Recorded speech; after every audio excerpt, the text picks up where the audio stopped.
मेरे प्यारे दोस्तों, आज जो मैं विषय लेके आया हूँ चर्चा के लिए वो है सृष्टि रचना। ये सृष्टि रचना कैसे हुई है, कैसे ये दुनिया बनी है और इसको बनाने वाला कौन है, आज इस पे विचार करेंगे। जैसे कि आपको पता है कि कई तरह के यहाँ पर जो संत आए हैं भारत में और अलग अलग प्रांतों में, विदेशों में, सबने जो सृष्टि रचना का विस्तार किया है, बताया है जो उन्होंने, वो लगभग लगभग सेम ही है।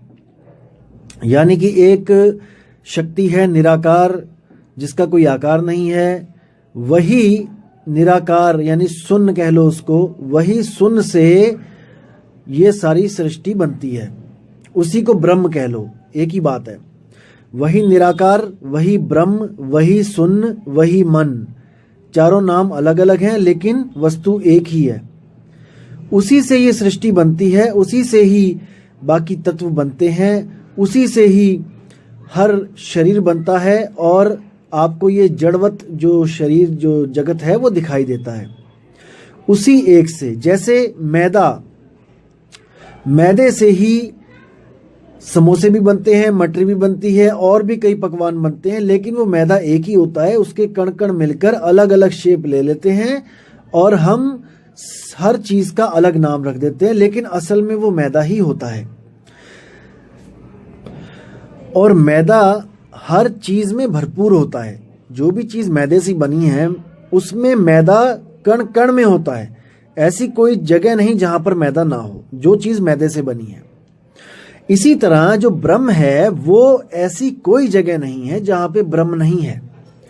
जो निराकार आकाश सुशून्य है, जो ऐसी कोई जगह नहीं है जहां पर वो नहीं है, क्योंकि जब चीज बनी ही उससे है तो वो हर जगह विद्यमान है। उसी निराकार को संतों ने परमात्मा बोल दिया है। इसी गलती को आज हम सुधारेंगे कि परमात्मा निराकार है या साकार है या दोनों से परे है। इन्हीं चीजों को आज हम क्लियर करेंगे। तो दोस्तों, सबसे पहले मैं ये बता दूं कि इस पूरे ब्रह्मांड में 4 तरह के गुरु होते हैं जो सृष्टि रचना पे अपना प्रकाश डालते हैं। सबसे पहले कौन होते हैं? जो शरीर को परमात्मा मानते हैं, जैसे राम जी का शरीर, कृष्ण जी का शरीर, भोले शंकर का शरीर या किसी और का शरीर। और जो ऐसे गुरु हैं वो आपको भी शरीर घोषित कर देते हैं। जैसे वो आपको कहेंगे कि आप एक आदमी हो और औरत को कहेंगे कि आप एक औरत हो, और वो उसको आदमी औरत ही कह के पुकारेंगे और समझाएंगे कि तुम ही शरीर हो। कहने का मतलब कि उनको ये नहीं ज्ञान होगा कि तुम्हारा स्वरूप इस इंसानी चोले के अलावा भी कुछ और है। यानी कि वो खुद भी अपने आप को एक शरीर समझेंगे और अपने जन्मदाता को भी, जो भगवान जिसने हमें पैदा किया है, उसको भी एक शरीर समझेंगे। तो ये सबसे लो लेवल का ज्ञान होता है। जो सबसे लो लेवल के जो गुरु होते हैं, जो बस कहने को चोले पहन के गुरु बन के बैठ गए और कथाएं सुनाने लग गए, जिनको अध्यात्म से कोई लेना देना नहीं होता है। इसके बाद जो दूसरे नंबर पे गुरु आते हैं वो होते हैं वो लोग जो निराकार को परमात्मा मानते हैं और सारी सृष्टि निराकार से उत्पन्न होती है, ऐसा बताते हैं। उसमें भी 2 कैटेगरीज हैं। पहली कैटेगरी वो है जो आपको ये बोलते हैं कि शून्य से चेतनता प्रकट हुई और फिर कुछ चेतनाओं ने मिलके एक तंत्र बनाया और उस तंत्र से ही इंसान का एक शरीर बना और वो पहला शरीर आप हो और हम हैं। ऐसा बोलने वाले ये सिद्ध करते हैं कि सब कुछ शून्य से ही पैदा हुआ है, लेकिन वो लोग ये सिद्ध नहीं कर पाते कि शून्य कैसे प्रकट हो गया, कि आत्मा से शून्य कैसे प्रकट हो गया। तो वो लोग यहाँ पर बात को गोलमोल करने के लिए कह देते हैं कि ये तो अटल विधान है, ये तो आत्मा का सनातन विधान है, या फिर ऐसा कोई बड़ा सा डायलॉग मार के आपको, क्योंकि उनके पास जवाब नहीं होता इस बात का, तो वो इसको एक अटल नियम करके बात कर देते हैं कि ये तो प्रकृति का नियम है। दोस्तों, अगर ये अटल नियम है तो याद रखना कि ये अटल नियम दोबारा भी लागू होगा, क्योंकि जो अटल स्वयं अटल नियम है वो हमेशा ही लागू होगा। ऐसा हो नहीं सकता कि वो लागू ना हो, क्योंकि वो तो नियम ही है, नियम तो लागू होते ही हैं। तो इसमें मुक्ति नहीं मिल सकती आपको। और इसी कैटेगरी में जो दूसरे संत हैं वो क्या कहते हैं, वो कहते हैं कि परमात्मा निराकार है और उसी से सारा ब्रह्मांड पैदा होता है, और आप और हम क्या हैं, जीव। वो जीव की संज्ञा देते हैं। वो ये नहीं कहते कि आप शरीर हो या आप मन हो, वो कहते हैं कि आप जीव हो जो निराकार परमात्मा ने जो शरीर बनाए हैं उस शरीरों में आप रहते हो। ऐसे गुरु मिलेंगे आपको कैटेगरी 2 में। जो तीसरे नंबर के गुरु होते हैं इन दोनों के अलावा, वो कौन होते हैं, वो ये कहते हैं कि ये जो जीव है, जो ये भी अविनाशी है, ये भी अनादि है, और जो ये दुनिया है ये भी अनादि है। ना तो जीव को किसी ने बनाया और ना ही दुनिया को किसी ने बनाया, ये दोनों ही शुरू से थे। ऐसे लोग आपको मिलेंगे कबीर पंथ में मिल जाएंगे, स्पेशली पारक सिद्धांत वाले। वो लोग ये नहीं मानते कि इन शरीरों को किसी ने बनाया है, इस धरती आसमान को किसी ने बनाया है। वो कहते हैं ये अनादि है, ये शुरू से ही था। तो तीसरे टाइप के ये संत होते हैं। जो चौथे टाइप के संत होते हैं उनको ये पता होता है कि आत्मा से ब्रह्म कैसे पैदा हो गया और कहाँ पे गलती हुई है, ब्रह्म से सृष्टि कैसे बनी है। उनको हर चीज पता होती है और वो हर गतिविधियों को जानते हैं कि कहाँ पर गलती हुई है, कहाँ पे ये सृष्टि बनी है। ये जो इस प्रकार के जो संत होते हैं वो परम संत होते हैं। उनको गलती का पता होता कि गलती कहाँ हुई है। जो अज्ञानी संत होते हैं वो इस गलती को अटल नियम बना के शो कर देते हैं कि ये तो अटल नियम था कि सृष्टि बने, कि इंसान का चोला बने, कि सूक्ष्म शरीर बने। क्योंकि वो अज्ञानी होते हैं, उनको नहीं पता होता कि असल में भेद क्या है, क्योंकि वो भी हमारी आपकी तरह ही इस दुनिया में आए हैं गर्भ में उल्टा लटक के। तो ये जो भूल की बात मैं बता रहा हूँ, जो अखंड नियम बोल के जो गुमराह कर देते हैं लोगों को, क्योंकि ज्ञान नहीं होता इसलिए।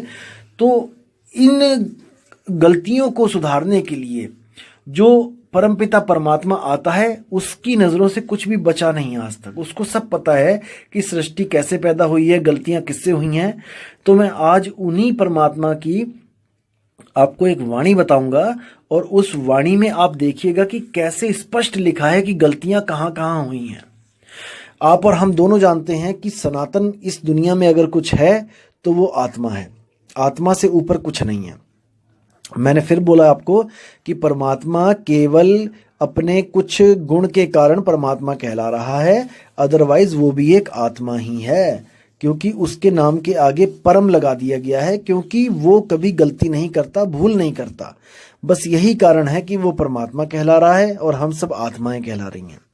असल में आत्मा ही सनातन है, और सनातन जो है उसी से गलती हुई है, आत्मा से ही गलती हुई है। ये मैं कह रहा हूं इसलिए आपको यकीन नहीं हो रहा, लेकिन मैं आपको कबीर साहब की वाणी से प्रूफ करता हूं कि ये कैसे हुआ है। तब शायद आपको समझ में आए और आपकी जो विवेक बुद्धि है वो शायद ज्यादा काम करने लग जाए। तो शुरू करते हैं वाणी। संतों ऐसी भूल जग माही, जाते जीव मिथ्या में जाही। तो साहिब कह रहे हैं कि संतों, देखो हम लोग महामूर्ख अज्ञानी लोग हैं, फिर भी कबीर साहब में इतनी शालीनता है कि वो हमें अज्ञानियों को संतों कह के पुकार रहे हैं। और हम जैसे मूर्ख, देखो उन संतों को हम लोग अज्ञानी, फंसाने वाला, मूर्ख, पता नहीं क्या क्या बोल देते हैं। यहां से पता लगता है कि बुद्धि का लेवल कितना है हम लोग का। तो आप समझदार हैं, आप समझिए इस ज्ञान को। तो क्या कहते हैं, संतों ऐसी भूल जग माही, जाते जीव मिथ्या में जाही।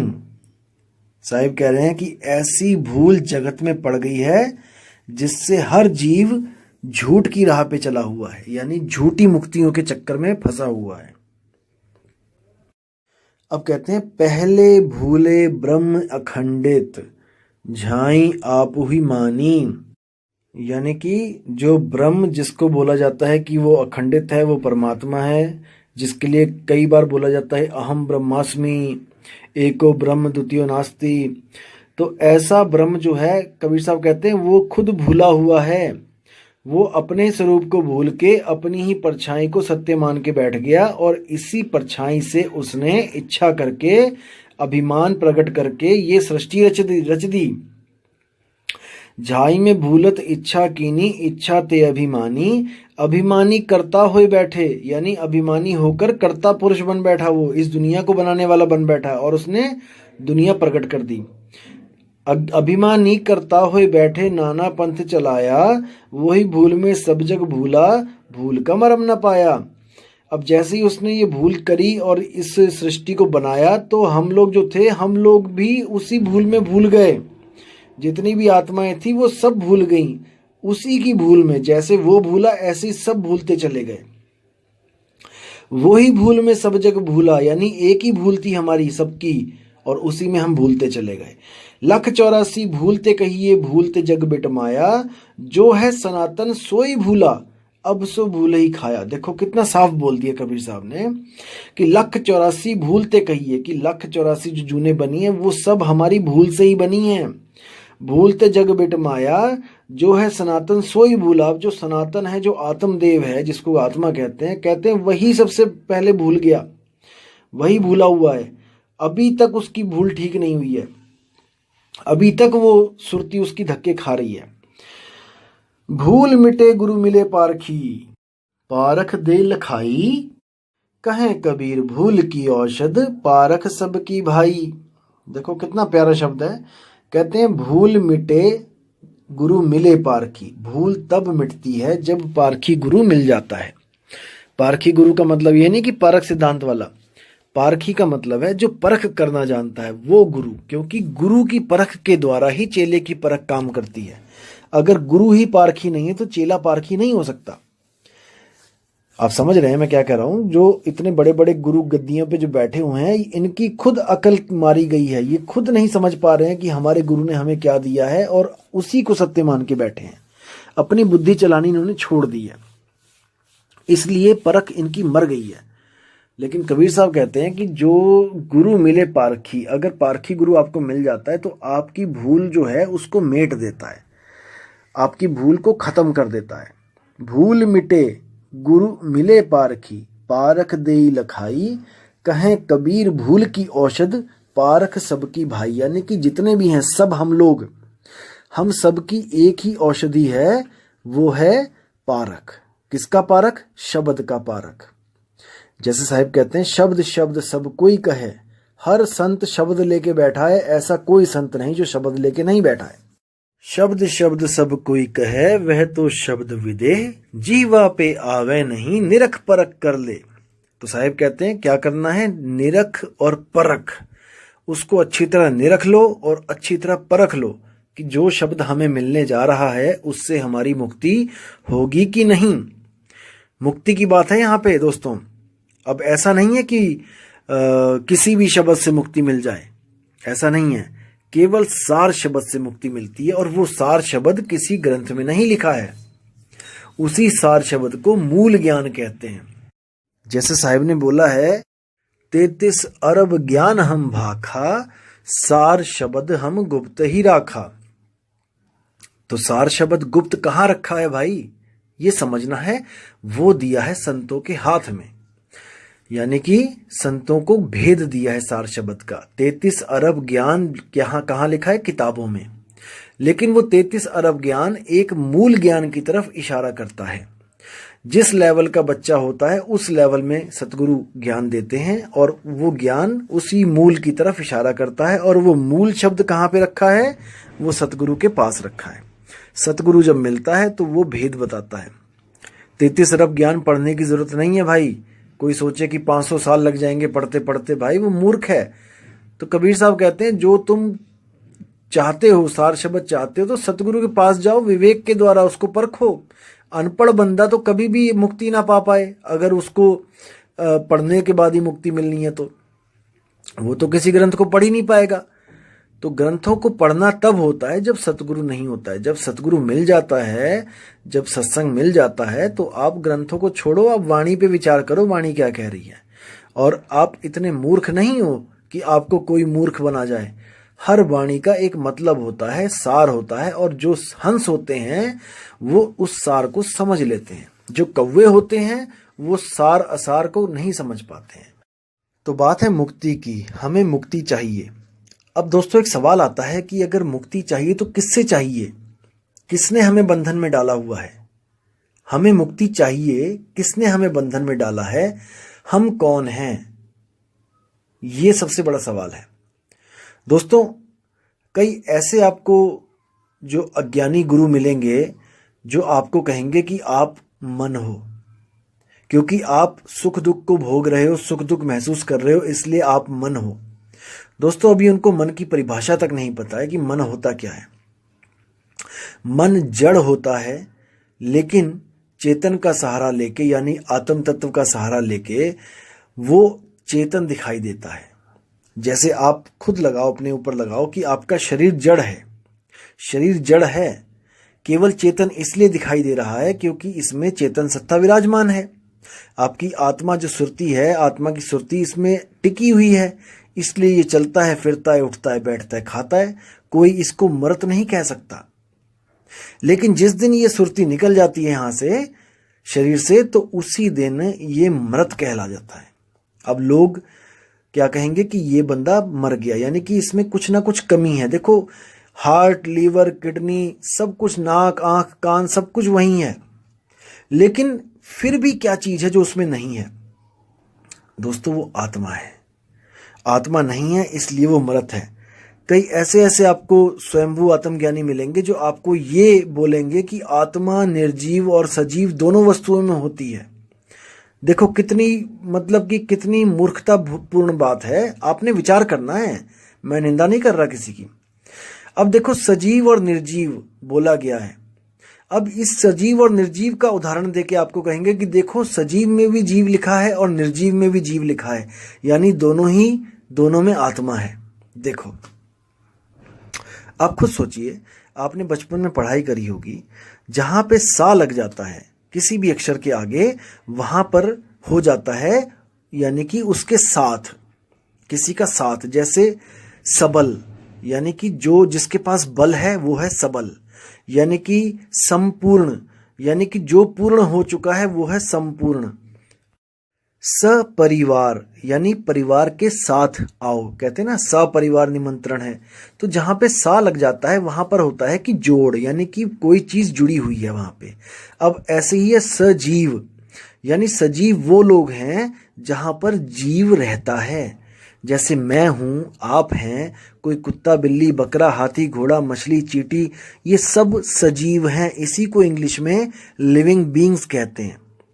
और निर्जीव का मतलब क्या होता है दोस्तों? निर्व का मतलब होता है जहां पे नहीं है। जैसे निरअंकुश, यानी कि जिस पर अंकुश ना लगाया गया हो। निर्वस्त्र, यानी जिसने वस्त्र ना पहने हो। निर्गुण, जिसमें कोई गुण ना हो। तो दोस्तों निर का मतलब होता है जहां पर वो चीज नहीं है। निर्गुण, निर्जीव, यानी कि जहां पर जीव नहीं है। अब इसको समझना है। जैसे मेज, कुर्सी, पत्थर, ये सब निर्जीव हैं, इनमें जीवन नहीं है, इनमें चेतना नहीं है। इनको आप काटोगे, मारोगे, ये चीखेंगे, चिल्लाएंगे नहीं, ये अपना बचाव नहीं करेंगे। लेकिन जहां पर भी कोई जीव है वो अपना बचाव करेगा। अब आप कहोगे कि पेड़ में जीव होता है, लेकिन पेड़ बचाव क्यों नहीं करते? दोस्तों उनमें जीव है, लेकिन उनकी जो चेतना है वो बहुत सूक्ष्म है। अब जो पिक्चर प्लांट है, अब पिक्चर प्लांट देखिए आप, वो क्या करता है, जैसे ही उसके मुंह में कोई कीड़ा जाता है वो एकदम अपने मुंह को बंद कर लेता है, यानी कि वो जीवित है, वो एक्शन टू रिएक्शन काम कर रहा है। जैसे छुई मुई का पेड़ होता है, आप उसको जैसे स्पर्श करेंगे तो वो एकदम मुरझा जाएगी। तो इसका मतलब कि जीव है, लेकिन चेतना उसमें बाकी पौधों के मुकाबले थोड़ी सी ज्यादा है। लेकिन उसी छुई मुई का पेड़ आप उखाड़ दें जमीन में से और पड़ा रहने दें, अब वो वर्क नहीं करेगा, क्योंकि अब उसमें जीव नहीं है। दोस्तों यही संज्ञा होती है जीव और संजीव और निर्जीव की, सजीव और निर्जीव की। लेकिन ऐसे स्वयंभू यहां पर बैठे हुए हैं ज्ञान देने के लिए कि दोस्तों क्या बोलूं मैं। अब बात चल रही है मुक्ति की। अब मुक्ति क्या चीज होती है, इस पे डिस्कस कर लेते हैं। जैसे आपको किसी जेल में डाल दिया गया, और ऐसी जेल में डाला गया जहां पे जेल के अंदर जेल, जेल के अंदर जेल, जेल के अंदर जेल, जेल के अंदर जेल, अनंतों जेल अंदर ही अंदर बनी हुई हैं। तो दोस्तों, आपको जब जेल में डाल दिया गया तो आपको मुक्ति कैसे मिलेगी? आप खुद सोचो। जैसे आप मुक्त अवस्था में अपने घर में बैठे थे, आपको 4 पुलिस वाले वहां से पकड़ के लेके गए और जेल के अंदर आपको डाल दिया। दरवाजे से एंटर किया उन्होंने, कार लेके गए जीप में, आपको दरवाजे से एंटर करवाया अंदर और अंदर आपको जेल में डाल दिया। उसके बाद जेल के अंदर जेल के अंदर जेल, ऐसे हजारों अरबों जेल हैं जो कभी खत्म नहीं होंगी। अब दोस्तों, अगर आपको मुक्ति चाहिए तो आप क्या करोगे, मुझे बताओ। दोस्तों, बिल्कुल सिंपल है। जिस दरवाजे से आप अंदर गए थे उसी दरवाजे से आप बाहर आ जाओ और जहां पर पहले थे वहां पहुंच जाओ, आपकी मुक्ति हो जाएगी। क्योंकि जेल बनने से पहले आप मुक्ति थे। जब जेल बनी है, कैदी तो तभी बने हो ना आप। अगर जब जेल नहीं थी, जब मुक्ति थे। तो कई लोग आपको क्या बोलेंगे, ऐसे ऐसे ज्ञान देने वाले हैं कि हंसी भी आती है और दुख भी होता है कि दोस्तों ये कहां पथ भ्रष्ट हो गए हैं, कहां जा रहे हैं ये लोग। ये लोग आपको क्या कहेंगे, ऐसे ऐसे अज्ञानी बैठे हैं, ये कहेंगे कि आपको जेल के अंदर डाल दिया गया है और जेल के अंदर जेल है, जेल के अंदर जेल है, तो अगर आप मुक्त होना चाहते हो तो आप उसी जेल में मर जाओ। बताओ दोस्तों, मतलब आप अगर मुक्त होना चाहते हो कहीं से तो यानी कि वहां पे मर जाओ आप, तो मुक्त कैसे हुए? नहीं दोस्तों, ऐसा नहीं है, ये बिल्कुल अज्ञान है। कबीर साहब मुक्ति के बारे में क्या बोलते हैं, आप बीजक की साखी उठा के देखिए। पहली साखी क्या कहती है, जहिया जन्म मुक्ता हता तहिया हताना कोय, छठी तुम्हारी है जगह तू कहां चला बिगोए। बिल्कुल साफ क्लियर कर दिया है इसमें कि जहिया जन्म मुक्ता हता, कि जब तुम जन्म मरण से मुक्त थे, तैया हताना कोय, वो अवस्था और कोई अवस्था के बराबर नहीं है, उसके अवस्था के बराबर और कोई अवस्था नहीं है। यानी मुक्त अवस्था से अच्छी कोई अवस्था नहीं है। लेकिन जो सनातन भूला, जो सनातन से पहली भूल हुई, वो यही भूल हुई कि वो आत्म तत्व से भी नीचे गिर गया। सुरती के रूप में, सुरती शब्द से जब अलग हुई, आत्मा से सुरती उसकी अलग हुई और वो जब जेल में पहुंची, यानी 5 तत्वों ब्रह्म को निर्माण करते करते, आगे 5 तत्वों का निर्माण करते करते जब नीचे पहुंची, 5 तत्व में पहुंची, तब बंधन में पड़ गई। ये वापस अपने उस मूल को नहीं प्राप्त कर पाई। अरबों खरबों जन्म हो गए। इसलिए परमपिता परमात्मा को एक गुरु रूप धारण करके, एक पुरुष का रूप धारण करके हमें समझाने के लिए आना पड़ा। और वही परमपिता परमात्मा मूल सुरति हैं। मूल सुरति का मतलब होता है वो शब्द जो अपने ज्ञान में रह के सुरति के द्वारा हमें समझाने आता है, अपने ज्ञान में रह के। दोस्तों, कहने का मतलब है कि वो किसी गर्भ जून से नहीं आता उल्टा लटक के, क्योंकि गर्भ जून ही अज्ञान है। तो दोस्तों, अब आपसे मैं विदा चाहूँगा और बहुत ही जल्दी एक नई ऑडियो के साथ आऊँगा जिसमें मैं आपको 4 राम के बारे में बताऊँगा कि वो 4 राम क्या है। तो आप लोगों का दिन मंगलमय हो, यही चाहूँगा मैं परमपिता परमात्मा से। तब तक के लिए मुझे आज्ञा दें। जय गुरुबंदी छोड़ कबीर साहिब, जय गुरुबंदी छोड़ मदन साहिब, जय जय गुरुबंदी छोड़ वैराग साहिब जी की सदा ही जय।